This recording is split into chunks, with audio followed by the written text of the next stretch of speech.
Olá, José Maria Pimentel, obrigado por teres aceitado o meu convite. Nada, muito gosto. José Maria, tu és um podcaster profissional e, portanto, eu aqui assim, um verdadeiro amador, a entrevistar um profissional, isto aqui assim, só tem tudo para correr mal. Mas a minha Profissional questão... não sei, mas podcaster sim.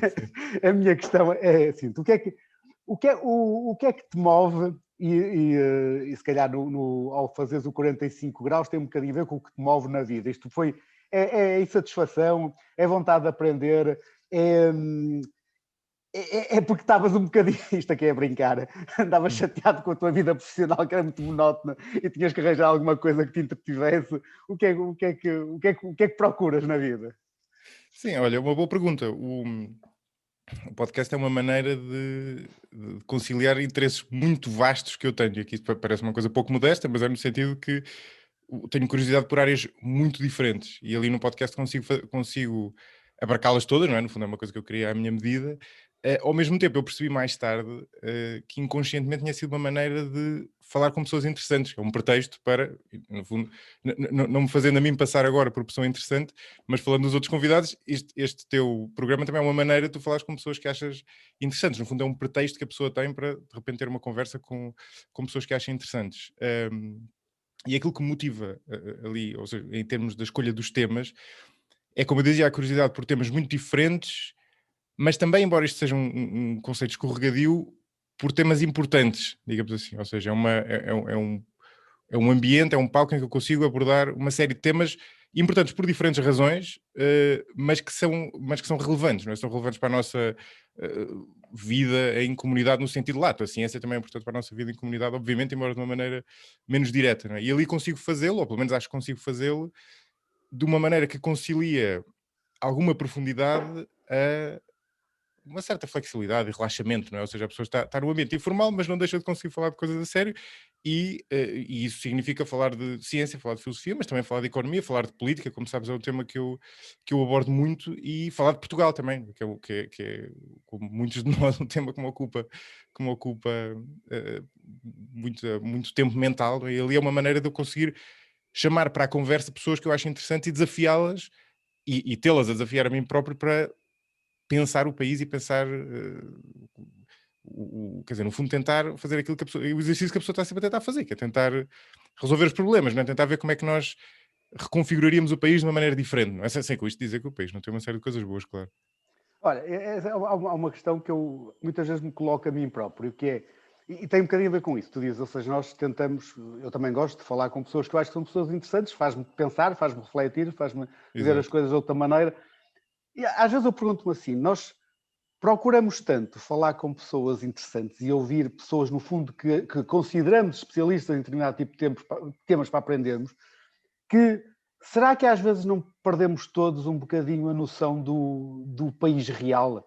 Ou seja, não são tantas pessoas assim que andam sempre à procura de encontrar quem tem uma explicação para o mundo, não é? A maior parte de nós, todos nós, andamos mais preocupados no dia a dia a viver, mais do que até a refletir sobre a vida. Sim, absolutamente.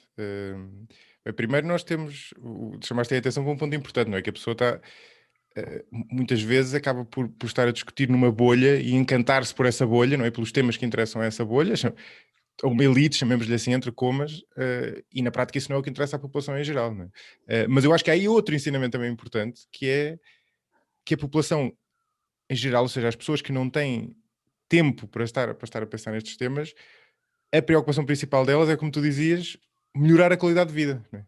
Viver melhor, no fundo. Não quer dizer que haja outros temas que não são relevantes e que a pessoa não tenha a obrigação de os discutir, mas aquilo que, no fundo, interessou sempre às pessoas, interessou às pessoas no 25 de Abril, continua a interessar às pessoas agora, por motivos diferentes, porque as necessidades são diferentes, é viver melhor, basicamente. E isso acho que se mantém, não é? E até com essa questão, ou seja, todos nós, acho que é quase natural, e todos nós, mesmo quando estamos num café, qualquer pessoa está a falar com os amigos e está a encontrar uma solução para o mundo, não é? Portanto, todos nós Claro, achamos exato. que temos a melhor solução para o mundo.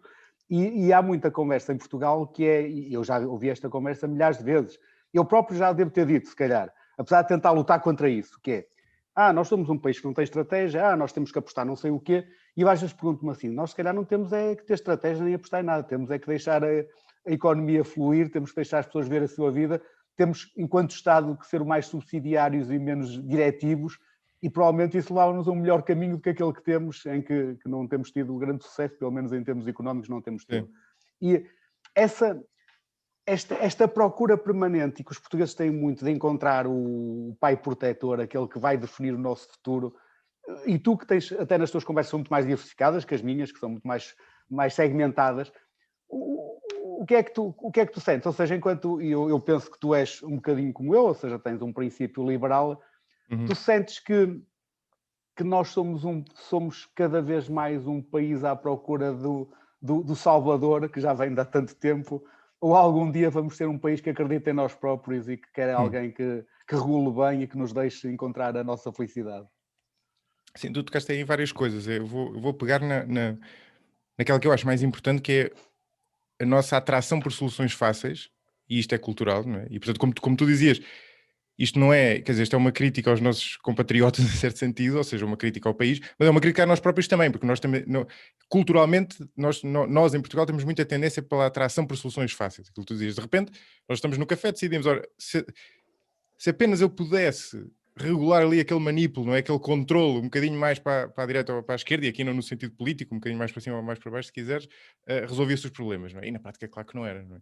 Na prática, tudo é muito mais complexo do que isso. O que eu acho que nos falta principalmente é a capacidade de pensar a longo prazo. O que no fundo é o reverso da medalha disto, não é? Porque a capacidade de pensar a longo prazo implica ter a noção de que as coisas não se resolvem do dia para a noite, não é?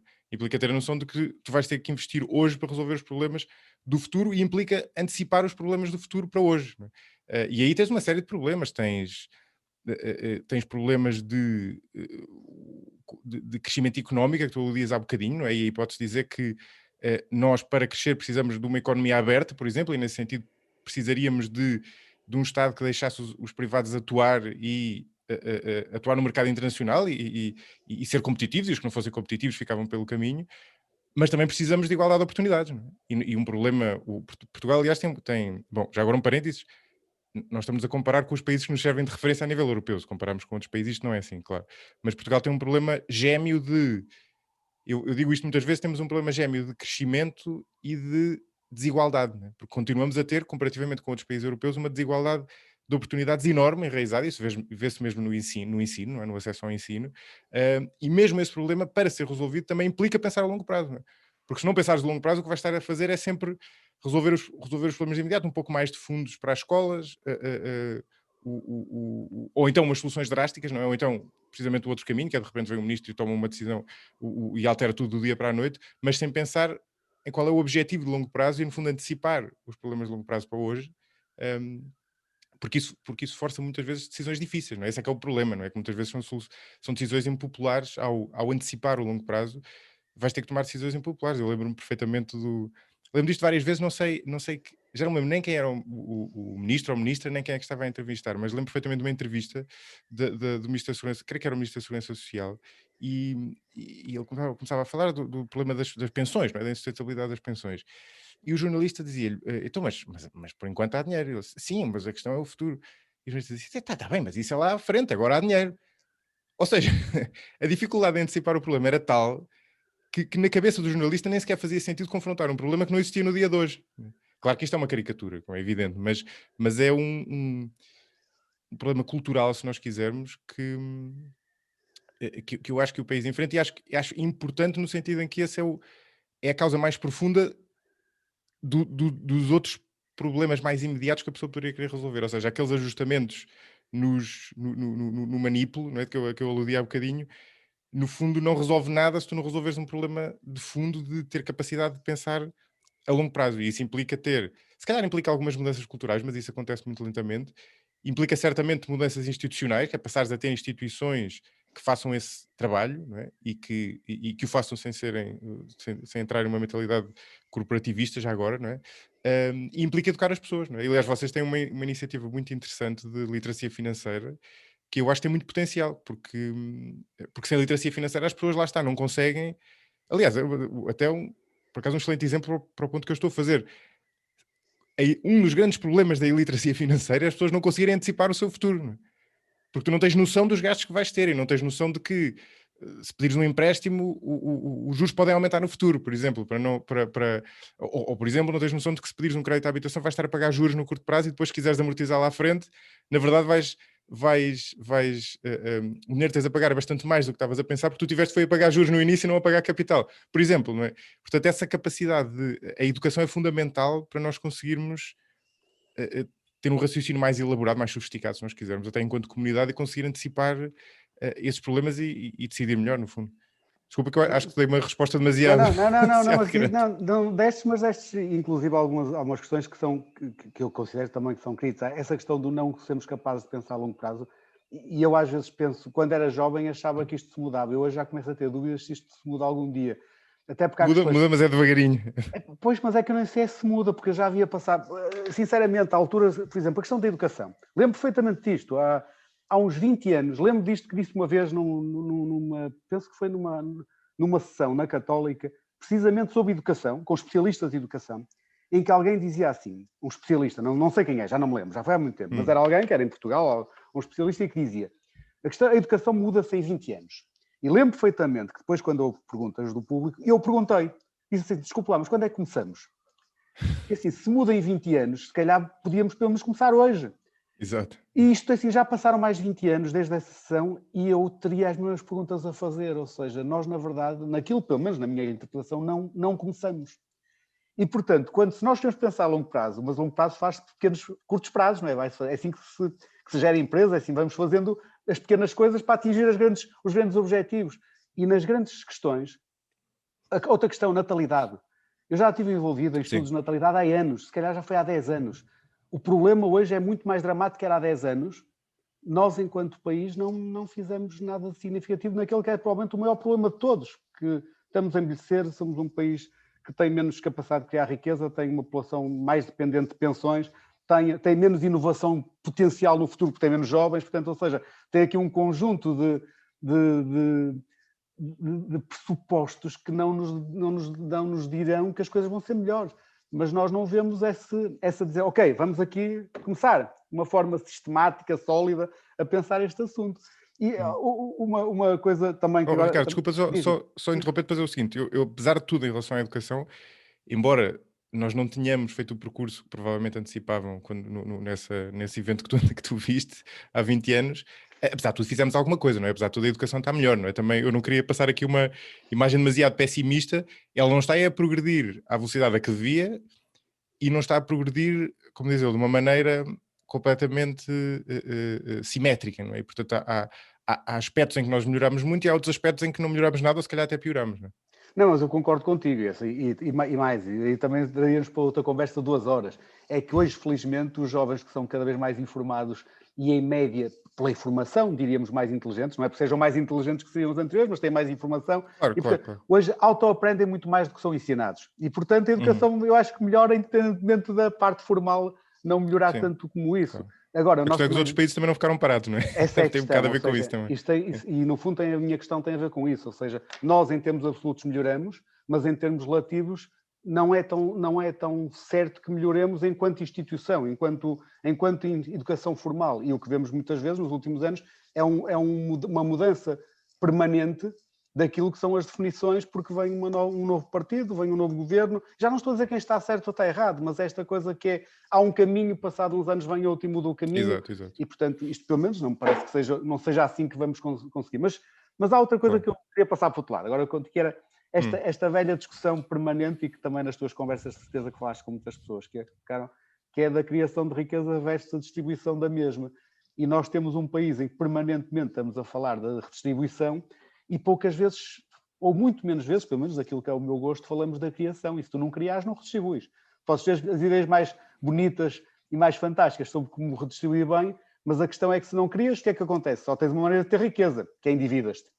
Endividar estás a pôr em causa as gerações futuras e, portanto, não estás, na minha perspectiva, a ser muito justo para os nossos filhos e para os nossos netos. E há uma necessidade cada vez maior de redistribuição. Por tudo, porque, mais uma vez, somos uma sociedade mais velha, precisa de mais dinheiro para os problemas que tem, porque as pessoas vivem mais tempo e têm mais problemas e estão a criar menos riqueza, a dívida vai aumentando e as pessoas também querem tudo, não é? Isto é normal, é humano, é assim, toda a gente tem mais surgem informação, novas necessidades, não é? Sim. E uma visão mais abrangente daquilo que é poderia ter e devido, não é? deveria ter e que é direito, que é uma palavra que hoje em Sim. dia está muito presente, que é os direitos. E porquê é que nós não somos capazes de dedicar a mesma energia que dedicamos à redistribuição à criação? Uhum. Eu concordo contigo, já falei disso várias vezes, não é? Da importância de, para usar aquela analogia batida, não é? De aumentar o bolo antes da pessoa se preocupar em talhar uma fatia maior do bolo. Ainda assim, eu acho que essa analogia tem algumas. Bem, primeiro, ela não é perfeita e nós até devemos aproveitar os pontos em que ela não é perfeita, e por outro lado, eu percebo o outro lado, em certo sentido, o outro lado desta contenda. Primeiro, há uma série esta visão é, apesar de tudo, um jogo de soma nula, não é? Um trade-off entre uma coisa e outra. Ou estás focado em aumentar o bolo, ou estás focado em distribuir. Aquilo que tu dizes e eu partilho é que se o aumentares, consegues distribuir uma fatia maior, mas no curto prazo tens uma tensão entre um objetivo e outro. Ora, se tu pensares a longo prazo, era aquilo que eu aludi há bocadinho, se tu pensares, por exemplo, na educação, a educação é precisamente um tipo de investimento que tem benefícios tanto em termos de aumento do bolo como de equidade, chamemos-lhe assim. Porque a Irlanda, por exemplo, é um país que apostou nisso em devido tempo. Né? Se tu alargares a educação de qualidade, vais simultaneamente aumentar a justiça social, porque estás a fazer ter acesso ao mesmo nível de educação. Quando digo o mesmo nível de educação, que é evidente que hoje em dia alguém que tenha dinheiro ou cujos pais tenham dinheiro tem acesso a um bom nível de educação, farás estender esse nível de educação a toda a população, desejavelmente, e ao mesmo tempo estás a promover crescimento económico, não é? Enquanto que o contrário, o contrário também é verdade, ou seja, se tiveres uma boa educação suficientemente abrangente, também não tens na pessoa média daquela população capacidades suficientes para depois projetar um aumento de competitividade sobre o país, não é? Portanto, aí isso desfaz de certa forma, desfaz ou quadra esse círculo, digamos assim. Mas isso lá está, implica a pessoa ser capaz de pensar a longo prazo, não é? Isso leva-me a outro ponto, que é, eu percebo um bocadinho eu percebo bastante o outro lado e tenho feito bastante reflexão sobre isso nos últimos tempos, porque a verdade, como eu dizia há bocadinho, nós temos simultaneamente um problema de falta de crescimento, falta de geração de prosperidade e um problema de desigualdade. E é inegável, não é? E, portanto, para nós, para alguém de pendor mais liberal como eu e tu, a pessoa olha o grande problema que vê, sobretudo porque nós tendemos a comparar com países europeus, e aliás eu acho que um dos grandes benefícios para a difusão dos valores liberais é precisamente as pessoas terem que, é preciso dizê-lo, ainda tem um longo caminho em Portugal, mas apesar de tudo já estão bastante mais difundidos do que há uns anos, é as pessoas viajarem, não é? Verem outros países e de repente a pessoa chega lá e diz, bom, eu queria mais disto no meu país, não é? Porque este é um país que simultaneamente é mais próspero e tem uma série de características de equidade, chamemos-lhe assim, que existem em Portugal. Mas desculpa este atalho, voltando ao que eu estava a dizer há bocadinho. O que eu percebo no outro lado é que nós, olhando para Portugal, nós temos esse problema gêmeo, não é? E nós podemos olhar para ele do ponto de vista para que eu e tu tendemos a olhar, que é, nós precisávamos ter mais prosperidade, porque isso ia resolver uma série de problemas, e inegavelmente. Mas alguém que tenha um pendor mais de esquerda, por exemplo, olha para o problema de Portugal e o que vê é uma desigualdade enorme, ou seja, vê que o nível social, ou seja, o extrato social e o extrato económico não são necessariamente a mesma coisa dos teus pais, têm um peso enorme no sucesso que tu vais ter. Vê que as mesmas pessoas estão em cargos de poder onde estavam os amigos e familiares, e vê que essa teia é muito difícil de deitar abaixo. E aí entra, aliás, a questão da justiça, que eu acho que é um dos maiores aliados dos valores liberais, é que tens de ter um sistema de justiça que funcione bem, porque senão o que tu tens é capitalismo de compadrio, basicamente, ou seja, as pessoas que conseguem estar próximas do poder político, mas nem não precisa de ser isso, não é? Pessoas que conseguem, no fundo, fazer batota, digamos assim, e não ser punidas por isso, não é?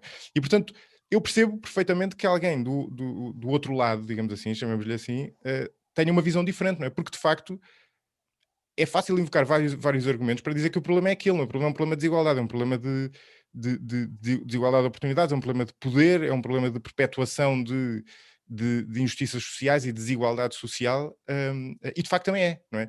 Eu acho é que, olhando para o longo prazo, nós, e aí concordo contigo, para voltar ao início, nós não podemos deixar para resolver esta equação, não é suficiente resolver o problema de geração de prosperidade, geração de crescimento económico, mas é fundamental, ou seja, não é uma condição suficiente, mas é uma condição necessária, não é? E portanto, nesse aspecto, estou de acordo contigo.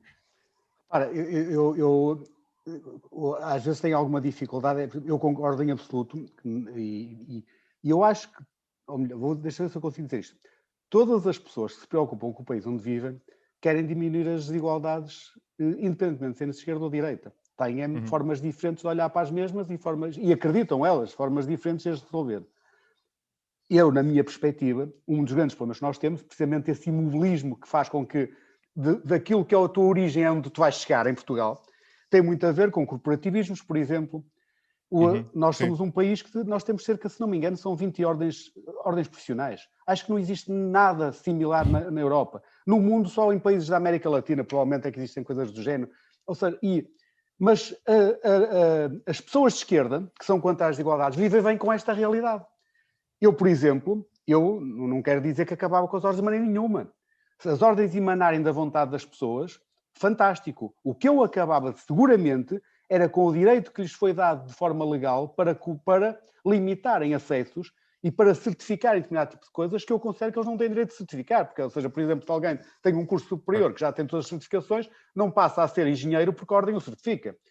Então acaba-se com a faculdade que o tornou engenheiro. Alguma coisa está errada aqui, não é? E, portanto, isto é, nós vemos muito em Portugal um discurso que é legítimo e é bom, que é vamos terminar com as desigualdades, mas vivemos muito bem, não só reforçamos aqueles mecanismos que levam às desigualdades.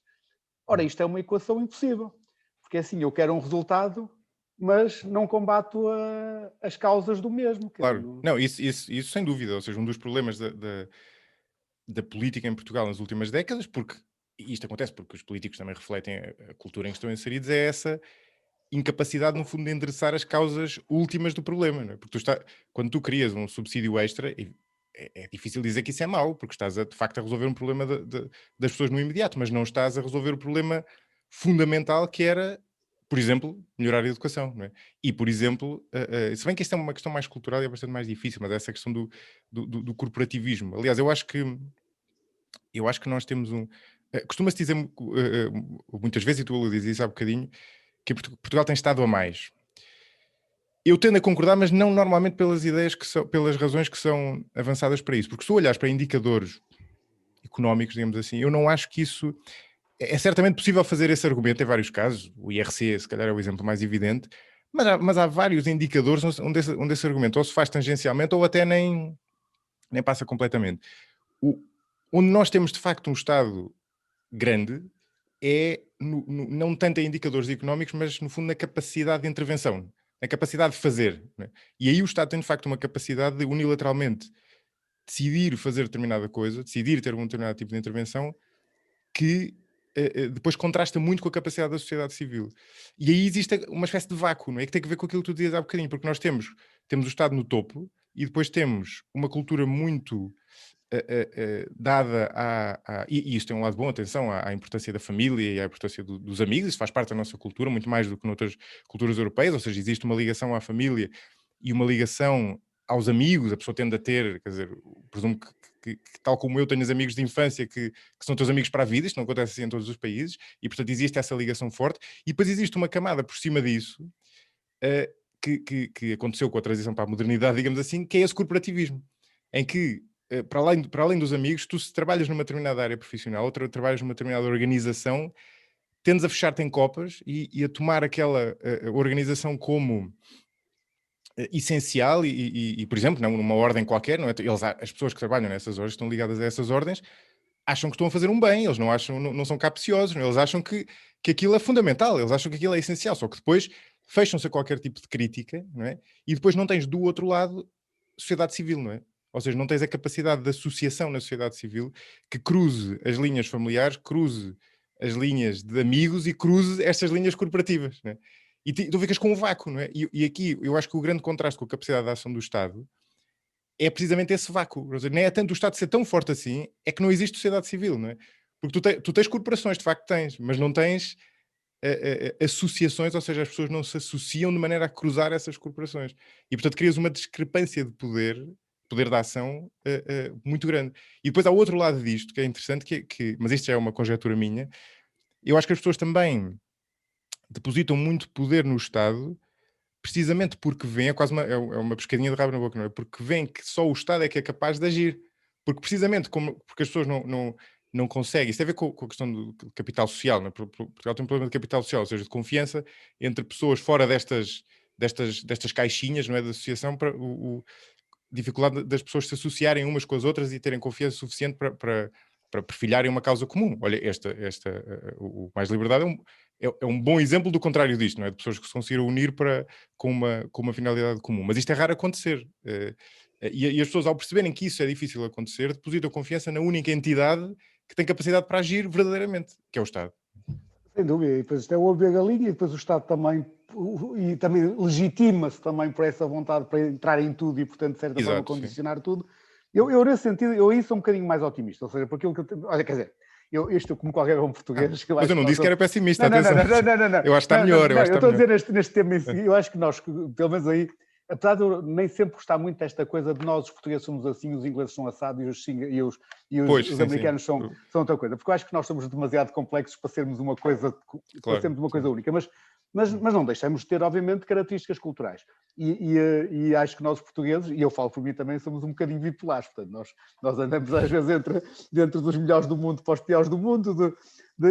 Como se viu agora no Covid, não é? Como se viu, e isto, esta questão da nossa bipolaridade faz com que muitas vezes tem a ver também com aquilo que dizes há bocadinho, que é queremos as soluções fáceis. Portanto, um dia temos uma solução para salvar o mundo, no outro dia estamos deprimidos porque não conseguimos afinal salvar o mundo e não conseguimos encontrar aqui um caminho, daquele caminho de trabalho, aquele caminho de sistema, que nós vemos muito planeamento que nós vemos muito nos nossos imigrantes, ou seja, nós dizemos, os portugueses são muito bons quando vão para lá para fora. Esta é a minha perspectiva há muito tempo e até por muito que viajo, que é, não, os portugueses são bons aqui lá fora, eles encontram muitas vezes lá fora, é um sistema que valoriza o mérito, onde os melhores podem alcançar as suas ambições e, portanto, como eles entram numa mecânica mais organizada e que vai valorizar quem é capaz de fazer, os portugueses fazem. Aqui, eles são os mesmos portugueses, só que a infraestrutura societária não é tão propensa e, portanto, depois isto leva-nos a esta dicotomia. Mas agora queria passar para outra coisa, porque assim, nós aqui... Já depois... agora, Ricardo, desculpa, não resistam a uma piada que um amigo meu faz, que ele diz, a propósito diz, nós somos muito bons, não é? Os outros não são tão bons, não precisam de ser tão bons porque são mais organizados. É verdade.